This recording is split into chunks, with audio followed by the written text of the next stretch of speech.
Vote যে গণনা হচ্ছে এটা সুষ্ঠু প্রক্রিয়ায় হচ্ছে কিনা এটা নিশ্চিত করার জন্যই মেইনলি সাধারণ শিক্ষার্থীদের উদ্দেশ্যে এলইডি স্ক্রিনের ব্যবস্থা করা হচ্ছে আর কি। সারাদিন আসলে ভোট কেমন হলো?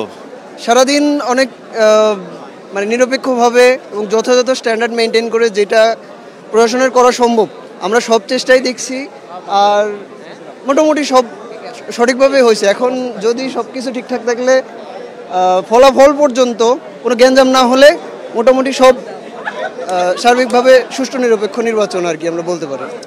তাহলে কি আমরা ধরে নিতে পারি যে শিক্ষার্থীরা যা কিংবা ভোটার প্রায় 29,000 ভোটার, এই যে বিশাল সংখ্যক ভোটার, তারা তাদের পছন্দের প্রার্থী বেছে নিতে তারা একদম কোনো চাপ ছাড়াই নির্বিঘ্নে ভোট দিয়েছে? হ্যাঁ, আমরা সেরকম তো কোনো গ্যাঞ্জাম দেখি নাই, তো আমরা বলতেই পারি এটা নিরপেক্ষ নির্বাচন হয়েছে আর কি। তো এখন ফলাফল চলছে, এবং আপনি কি মনে করেন কিনা যে আসলে যত দ্রুত ফলাফলটি হয়ে গেলে একটা যে বিতর্ক থাকে সেই বিতর্ক মুক্ত হতে পারবে ডাকসু নির্বাচন?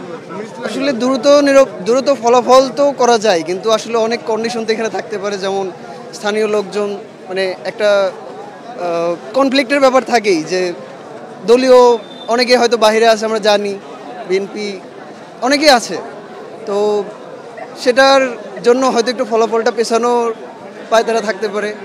আর তাড়াতাড়ি হলে তো অবশ্যই ভালো, আমরা সঠিক মানে